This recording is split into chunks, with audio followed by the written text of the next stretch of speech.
What if Batman's real arch-nemesis isn't some clown with a crowbar or a masked muscle freak? It's the wreckage of his own body and the ghosts in his mind. Seriously, every bruise, every jagged scar, every sleepless night, Gotham's Dark Knight is getting crushed under a weight no bat gadget can lift. Hang tight, because we're about to tear open the brutal cost of being Batman. What's up, folks? It's your comic-obsessed buddy here, and today we're slicing into Batman's scars, the ones carved into his flesh and the ones tearing at his soul. We're digging through decades of panels to uncover how Gotham's protector pays in blood and trauma. And yeah, if you thought a broken back was bad, wait till we hit the gut punch of losing his closest allies. Let's kick off with the obvious. Batman's body is a freaking war zone. This guy's been smashed, sliced, and poisoned more times than there are issues of Detective Comics. Start with the Knightfall saga by Chuck Dixon and Doug Moench in '93. In Batman, number 497, Bane doesn't just beat Bruce.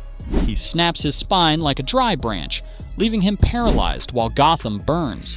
That scar isn't just bone deep, it's a brutal wake-up that even the Bat can shatter.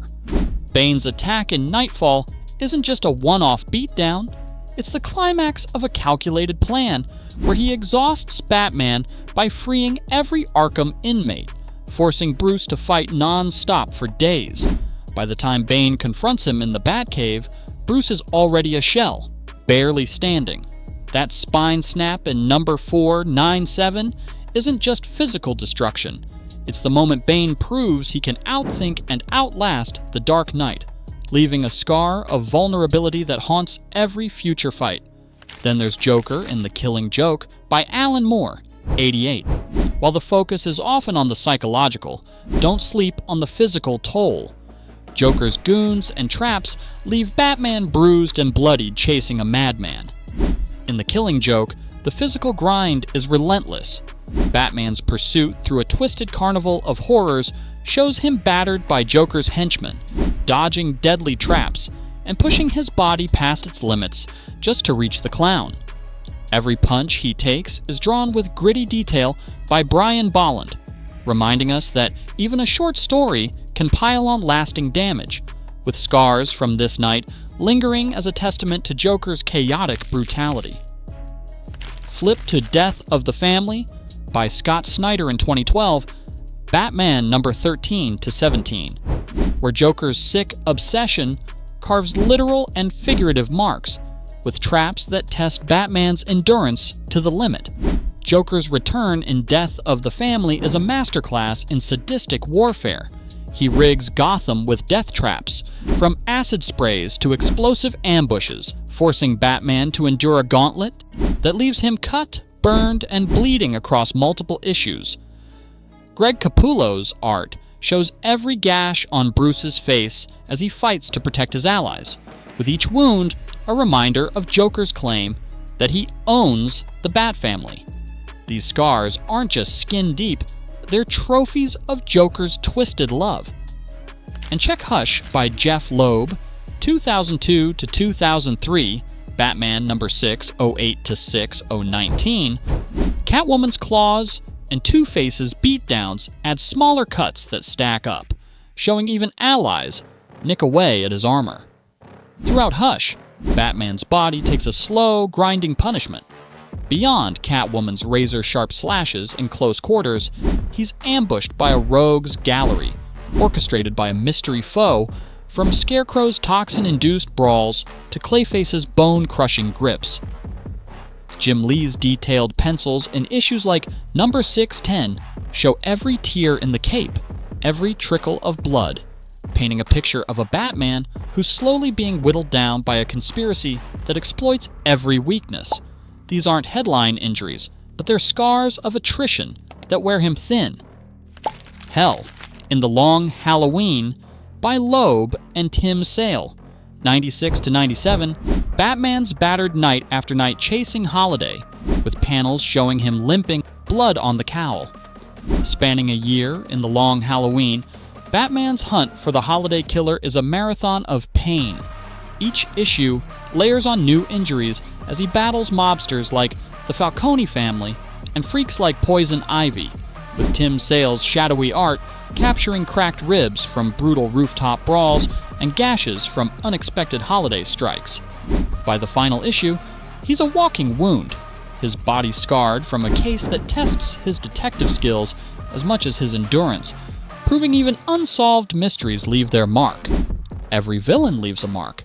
His body's a grim tally of Gotham's worst. Now let's cut deeper. Batman's worst scars ain't visible. They're the ones gnawing at his mind. In Batman, Year 1, Batman number 404 to 407, Frank Miller and David Mazzucchelli strip Bruce down to his rawest pain. Those early panels of the Wayne murder aren't just a flashback. They're a recurring nightmare that fuels every swing of his fist. We see young Bruce's vow over their graves, a scar etched into his soul that turns grief into obsession.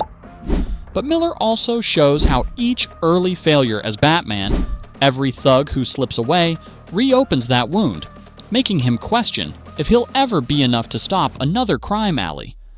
Every thug he punches is a stand-in for that mugger, yet the pain stays raw. Villains exploit this. In The Killing Joke, Batman, The Killing Joke, 1988, Alan Moore's Joker tries to break Batman by proving one bad day can ruin anyone, targeting those closest to him. The emotional fallout leaves Bruce shaken, questioning his mission. Moore's script in The Killing Joke doesn't just challenge Batman's sanity, it forces him to confront the fragility of his moral code, as Joker's actions strike at the heart of his makeshift family, leaving a permanent scar of helplessness. The final ambiguous laugh between them, drawn chillingly by Brian Bolland, hints at a shared darkness that gnaws at Bruce long after the story ends, a wound of doubt about whether he can save anyone or himself from madness. Then there's A Death in the Family by Jim Starlin, 88 to 89, Batman number 426 to 429. Joker's cruelty rips away a key piece of Batman's world, a loss so brutal fans literally voted for it. That scar reshapes Bruce's trust, his guilt.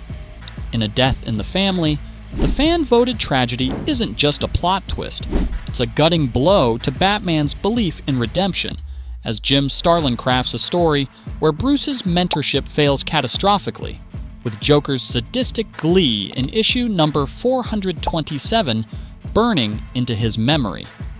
The panels of Bruce cradling loss in the aftermath are a scar of failure, deepening his paranoia and isolation, making him question if taking on partners only dooms them to suffer his curse.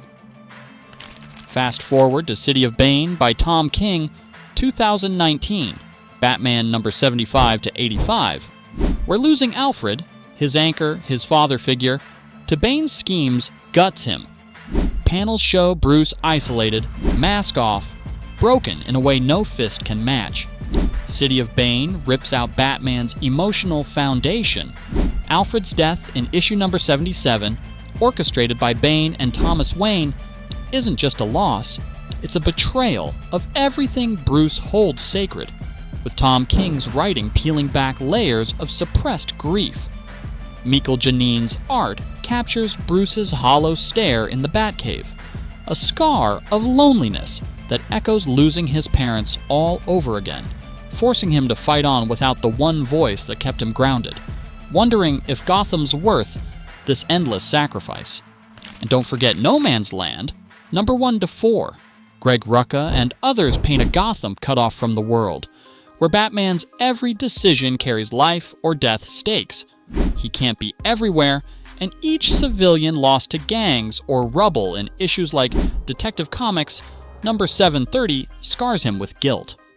The art, often grim and chaotic, shows a Batman whose resolve cracks under impossible odds, leaving emotional marks of inadequacy as he rebuilds a city that might never recover, mirroring his own fractured spirit. Each tragedy is a scar that festers, keeping him brooding in the dark. So why do we feel Batman's pain in our bones? 'Cause his scars, on his skin or in his heart make him human, not some untouchable god. In Batman, The Dark Knight, Returns by Frank Miller, 1986, we see an older Bruce, body-wrecked from years of war, yet still fighting. That grit mirrors our own struggles when life beats you down, but you drag yourself up.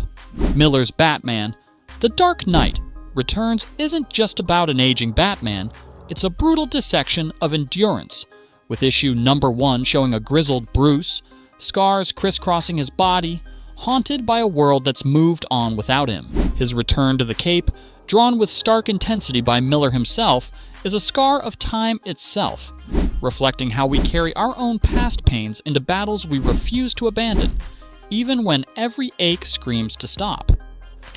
Or take Under the Red Hood by Judd Winick, 2005-6, Batman number 6, 35-650. A past failure comes back to haunt Bruce, a scar of regret that stabs at his core. It's like when your own mistakes bite you years later. And Under the Red Hood, Judd Winick crafts a gut punch of accountability. Bruce's past decisions resurface as a violent specter in issues like number 640, with every confrontation tearing open old wounds of guilt over not saving everyone he swore to protect. Doug Mankey's art shows the anguish in Batman's eyes behind the mask, a scar of unresolved grief that forces us to face how our own failures can stalk us, demanding answers we don't have. Then there's Batman Endgame by Scott Snyder, 2014, Batman number 35-40, where Joker pushes Bruce to the brink, leaving emotional wounds over trust and control. Snyder's Endgame arc is a psychological siege. Joker's plan in issues like number 37 unveils a Gotham infected by his madness, forcing Batman to doubt allies and himself, with each betrayal carving a scar of paranoia. Greg Capullo's haunting visuals of a Jokerized city and Bruce's desperate isolation highlight an emotional wound of losing control, hitting us where it hurts because we've all felt that fear of everything we rely on turning against us. We've all got marks from tough times, memories that sting. Batman wears us as fuel, fighting for a city that barely thanks him. That's why we're hooked. His scars show even a broken man can stand as a symbol. So when you flip through these issues, see the story behind every cut. It's why we keep rooting for the Bat. That's the deal for today, crew. If Batman's scars got you fired up or hit you deep, slam that like button, comment your favorite brutal Bat moment, and subscribe for more comic deep dives. We've got tons more lore to unpack, so stick with us. See you next time.